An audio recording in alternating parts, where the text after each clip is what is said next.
अस्सलाम students, I hope आप सब खैरियत से होंगे। तो आज हम 9th क्लास का अपना कंप्यूटर का फर्स्ट चैप्टर का सेकंड टॉपिक स्टार्ट करने लगे हैं। फर्स्ट हमने टॉपिक जो पढ़ा था वो हमारे पास प्रॉब्लम सॉल्विंग था, उसके कुछ मेथड्स थे, कुछ स्टेप्स थे, वो हमने डिस्कस किए थे लास्ट लेक्चर में। अब सेकंड लेक्चर में हम क्या करने लगे हैं, फ्लो चार्ट को डिस्कस करने लगे हैं। फ्लो चार्ट हमारे पास क्या होता है, ये किस तरह से बनता है, ये किस तरह से काम करता है, क्या क्या इसके फ़ायदे हैं, वो हम सारा इस टॉपिक में इंशाल्लाह डिस्कस करेंगे। तो अब हम सबसे पहले फ्लो चार्ट की डेफिनेशन देख लेते हैं, फिर उसके बाद मैं आपको एक्सप्लेन करता हूँ। कह रहा flow chart is graphical presentation of the step to solve a problem. We use symbols for each step and these symbols are connected with the help of the arrows to show flow of processing. Flow chart हमारे पास क्या होता है, graphical presentation होती है। आप तस्वीरों की मदद से, सिंबल्स की मदद से प्रोग्राम को क्या करते हैं, शो करते हैं। ये हमारे पास फ्लो चार्ट कहलाता है। फ्लो चार्ट आप सिंबल वही है कि जैसे हमने क्लास में चार्ट लगाए होते हैं तो उसमें हमने डिफरेंट इमेजेस बनाई होती हैं और उसको हमने सही तरह एक्सप्लेन किया होता है कि इस पार्ट ऑफ द बॉडी का ये नाम है, पार्ट ऑफ द बॉडी का ये नाम है।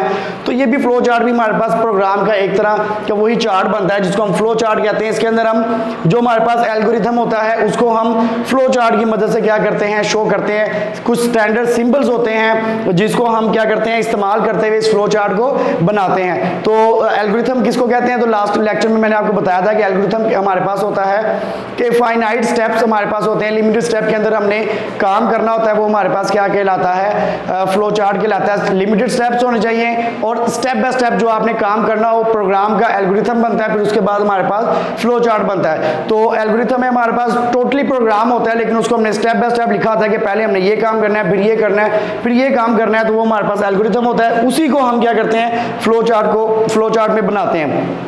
इसके कुछ सिंबल्स हैं, ये मैंने वैसे ही आपके लिए एक एग्जांपल है, स्टार्ट है, ये एक सिंबल है, ये जिसके अंदर इसको स्टार्ट के अंदर लिखा हुआ है ये सिंबल है हमारे पास। इसको ये स्टार्ट और एंड का सिंबल होता है, वो हम बाद में डिस्कस करेंगे। स्टार्ट किया उसने प्रोग्राम, कह रहा टेक शूज एंड सॉक्स। एक बंदा उसने शूज लिए हैं और सॉक्स लिए हैं, फिर उसने क्या किया, वेयर सॉक्स, और फिर काम उसका खत्म हो गया है। ये हमारे पास एक क्या हो गया, फ्लो चार्ट छोटा सा। मैंने आपको बता दिया कि इस तरह का एक फ्लो चार्ट होता है। नेक्स्ट हम उसको डिस्कस करेंगे फ्लो चार्ट। फिर आपको थोड़ा सा बता देता हूँ कि तस्वीरों की मदद से प्रोग्राम को, एल्गोरिथम को शो करना हमारे पास क्या कहलाता है, फ्लो चार्ट कहलाता है। नेक्स्ट हमारे पास है importance of flow chart in problem solving, कि इंपॉर्टेंस क्या है फ्लो चार्ट की, क्यों जरूरी है ये। एक तो ये है इजी टू अंडरस्टैंड, कि आपका प्रोग्राम है, एक प्रोग्रामिंग टोटली लिखी हुई है, वो हर किसी को समझ नहीं आ सकती, वो सिर्फ प्रोग्रामर समझेगा तो उसको समझ आएगी। फ्लो चार्ट हमारे पास क्या होता है कि कोई नया प्रोग्रामर है या कोई और बंदा है, अगर वो फ्लो चार्ट को देखता है तो उसको ईजिली समझ आ जाएगा कि आपने अपने प्रोग्राम के अंदर क्या क्या काम किए हुए हैं। वो जब इमेजेस देखेगा, फ्लो चार्ट का पूरा फ्लो देखेगा,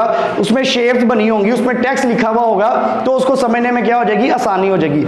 दूसरा काम हमारे पास ये क्या है कि ये डिबगिंग के अंदर इस्तेमाल होता है। डिबगिंग क्या है, डिबगिंग में आपको बता देता हूँ। डिबगिंग होता है the process of finding and removing the error in the program, कि प्रोग्राम में से आप एरर को फाइंड आउट करें और इसको रिमूव कर दें, ये हमारे पास डिबगिंग कहलाता है। तो फ्लो चार्ट भी हमारे लिए इसके अंदर फायदेमंद होता है, क्योंकि हमने इसके अंदर 2-3 चीजों को डिस्कस करना होता है। हमने इसके अंदर इनपुट को देखना होता है कि क्या प्रोग्राम में इनपुट एंटर हो रहा है, डाटा क्या एंटर हो रहा है, उसके ऊपर क्या प्रोसेस हो रहा है, और प्रोसेस होने के बाद हमारे पास आउटपुट क्या आ रही है, रिजल्ट हमारे पास क्या आ रहा है। हमने जब इन चीजों को देखना होता है तो हम बड़ी आसानी से क्या कर सकते हैं, किसी भी एरर को कैप्चर कर सकते हैं। अगर हम इनपुट देखें और हमें पता लगे कोई प्रोसेस ठीक नहीं हो रहा तो हम फ्लो चार्ट के अंदर ही उसको क्या कर सकते हैं, एक्यूरेट कर सकते हैं। फिर उसके बाद हमारे पास आउटपुट आती है, रिजल्ट आता है। अगर हमारे पास रिजल्ट ठीक नहीं आ रहा, इट्स मीन प्रोसेसिंग में या इनपुट में, दोनों में कहीं ना कहीं कोई इशू है जिसकी वजह से हमारा आंसर ठीक नहीं आ रहा, तो ये हम फ्लो चार्ट के ऊपर, लेवल के ऊपर ही हम एरर को क्या कर सकते हैं, इजीली कैप्चर कर सकते हैं। इसलिए हम फ्लो चार्ट को क्या करते हैं, नॉर्मली इस्तेमाल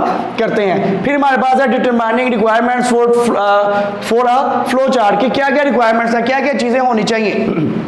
तो उसमें हम देखते हैं, कह रहा है in a flow chart we use input, output, decision making and processing. ये हम इसके अंदर मेन चीजों को डिस्कस करते हैं कि क्या प्रोग्राम में डाटा एंटर हो रहा है, फिर उसके बाद उसके ऊपर प्रोसेस हो रहा है, प्रोसेस होने के बाद हमारे पास आउटपुट आ रही है, और डिसीजन मेकिंग के उसमें प्रोसेस जब हो रहा है तो उसमें क्या डिसीजन हो रहा है। अगर एक वैल्यू ट्रू आ रही है, एक वैल्यू फॉल्स आ रही है, तो प्रोग्राम को हमने किस तरफ लेके जाना है, ट्रू वैल्यू की तरफ लेके जाना है या फॉल्स वैल्यू की तरफ लेके जाना है। प्रोसेसिंग हमारे पास क्या होती है, जैसे कि हम प्लस का कोई क्वेश्चन कर रहे हैं हमारे पास, अगर हमने 2 + 2 आ रहा है 4 आ रहा है, तो प्रोसेसिंग हमारे पास ये हो जाएगी कि हमने ये काम उसके ऊपर किया है। नेक्स्ट हम देखते हैं कि कुछ स्टेप्स है, इसको हम 1 बाय 1 डिस्कस कर लेते हैं। फर्स्ट इनपुट है। इनपुट हमारे पास क्या होता है कि जो भी आप प्रोग्राम में डाटा एंटर करेंगे, वो आपका चाहे नाम हो या कोई नंबर है, जो भी चीज़ आप कंप्यूटर प्रोग्राम में एंटर करेंगे वो हमारे पास इनपुट कहलाता है। फिर उसके बाद उसी इनपुट के ऊपर हमारे पास क्या होगी, प्रोसेसिंग होगी। प्रोसेसिंग का मतलब कोई भी काम करना ऑन द रिक्वायर्ड डाटा, जो हमें डाटा रिक्वायर्ड है, जो हमें डाटा मिला हुआ है, उसके ऊपर प्रोसेसिंग करना।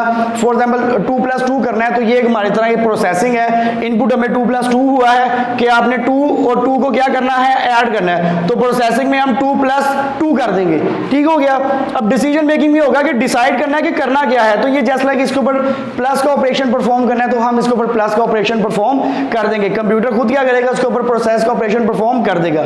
ये डिसीजन मेकिंग में आता है। उसके बाद आउटपुट है। आउटपुट है कि हमें रिजल्ट क्या मिल रहा है, हमें डिस्प्ले के ऊपर क्या चीज प्रोग्राम क्या कर रहा है, शो कर रहा है। उसके बाद हमारे पास फ्लो चार्ट सिंबल्स हैं। हम फ्लो चार्ट के सिंबल्स को डिस्कस कर लेते हैं। क्या flow chart explain a process clearly through symbols and text. हम क्या करते हैं, फ्लो चार्ट को एक तो हम उसके जो स्टैंडर्ड सिंबल्स हैं वो इस्तेमाल करते हैं, और दूसरा उसके अंदर टेक्स्ट भी लिखते हैं ताकि वो चीज़ों को और क्लियर करके हमें एक्सप्लेन कर सके, बता सके। तो ये सिंबल्स हैं और नाम है, मैं इसको 1 बाय 1 आपको बताता जाता हूँ। फर्स्ट हमारे पास है फ्लो लाइंस।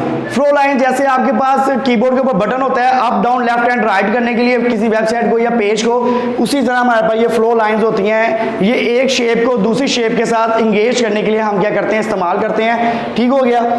उसके बाद ये हमारे पास up down left and right के लिए हम इसको क्या करते हैं, फ्लो लाइंस को इस्तेमाल करते हैं। फिर उसके बाद है टर्मिनल। ये टर्मिनल है, दोनों तरफ से ये राउंड होता है, और इसको हम कहते हैं start and and operation symbols भी कहते हैं। स्टार्ट एंड सिंबल्स हमारे पास क्या होता है, जस्ट लाइक कि जब हम अपना फ्लो चार्ट स्टार्ट करने लगेंगे तब भी यही सिंबल इस्तेमाल होगा। इसके अंदर हम स्टार्ट ही लिखेंगे, और जब हम अपना प्रोग्राम क्या करने लगेंगे, फ्लो चार्ट एंड करने लगेंगे, तब भी हम यही वाला सिंबल क्या करेंगे, इस्तेमाल करेंगे। फिर उसके बाद आया था हमारे पास प्रोसेसिंग का सिंबल, कि प्रोसेस क्या हो रहा है, प्रोग्राम में क्या प्रोसेस हो रहा है। तो जब हम देखते हैं फॉर एग्जांपल प्रोग्राम में x + y हो रहा है, तो ये वाला सिंबल हमारे पास रेक्टेंगल का सिंबल हम क्या करते हैं, नॉर्मली इस्तेमाल करते हैं अपने प्रोसेसिंग के लिए। फिर हमारे पास आया था ये हमारे पास डिसीजन मेकिंग, इसको कहते हैं, इसको हम डायमंड सिंबल भी कहते हैं।